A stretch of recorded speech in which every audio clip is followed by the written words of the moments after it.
2017 has proven to be a great year for flagship smartphones, but we were still missing the update of one of our most admired players of last year. Reporting from New York City, I'm Jaime Rivera with Pocket Now with Anton D. Naj in Munich, and meet the Huawei Mate 10 and Mate 10 Pro.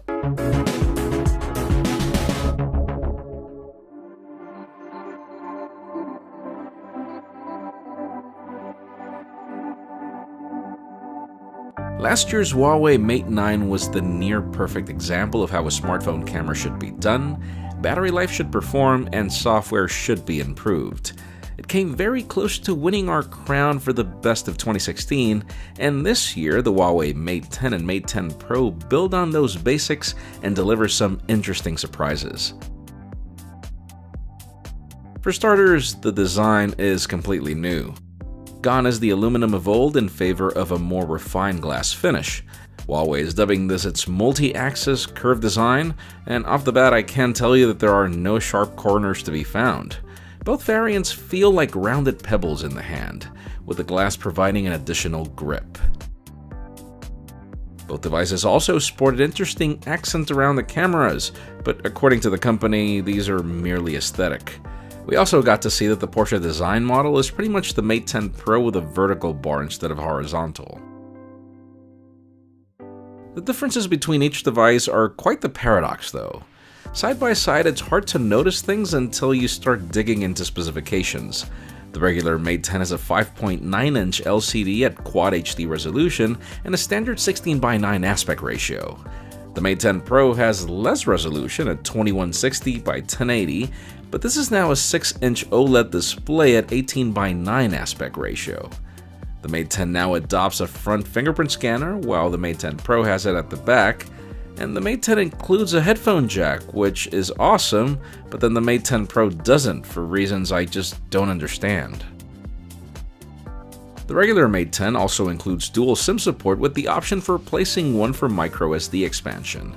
The Mate 10 Pro is oddly only dual SIM with no extra storage options, but it does come with 6GB of RAM and 128GB of storage versus 4 and 64 respectively on the regular Mate 10. Also, there is LTE on both SIM slots, with the Mate 10 Pro now supporting LTE Cat 18 versus Cat 16 on the regular Mate 10. Last but not least, the Mate 10 is not water resistant, while the Mate 10 Pro is IP67. Now, as for the similarities, both devices include an insane 4000 mAh battery, supporting Huawei's supercharged technology. Though don't expect wireless charging, Huawei claims that the battery footprint is so large that the coil just didn't fit. Powering the show is Huawei's new Kirin 970 processor that we saw at IFA 2017, and there are a ton of reasons why I left this for last. First of all, it's Huawei's entry into the 10nm process, so remember that whole Samsung DeX system where you need an expensive dock in order to use your phone as a computer?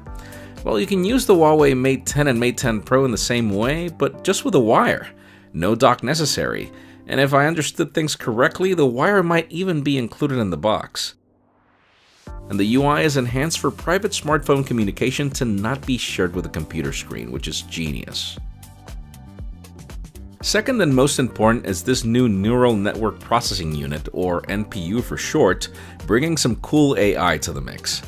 For example, the phone is smart enough to know when you're taking a photo of a flower, a plant, food, a person, and much more.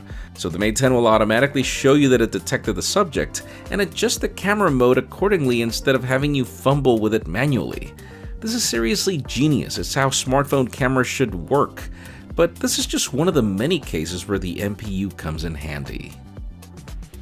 Speaking of the user interface, this is Huawei's new EMUI 8. And if you're asking yourself why the jump in numbers, that's because this is matching the number of the version of Android.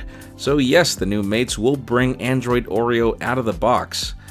I'm still not a fan of the iconography, but I'm just really happy to see that the launcher now supports the Google feed with a swipe to the left, something that every other OEM is missing this year. And for the cherry topper, both cameras on the Mate 10 and Mate 10 Pro are still tuned by Leica, so we have very high expectations. Each camera lens is now of f1.6 aperture. Yes, even the secondary one. And we have 12 megapixels in RGB and 20 megapixels in monochrome, with an 8 megapixel selfie shooter at f2 aperture. Overall, if everything that I've just mentioned sounds impressive, that's because it is. I'm more inclined towards the Mate 10 Pro given its water resistance, but really, either of these devices has all the toys necessary to be one of the best smartphones of 2017. Whether this new lineup is worthy of the title will depend on our full review that's coming in the near future. While that happens, make sure you hit the subscribe button for more videos like this one, and follow us on your favorite social media. The cards lead to our After the Buzz videos of both the Mate 10 and the P10. You can also follow me on Twitter at Jaime_Rivera or on Instagram at Jaime Rivera.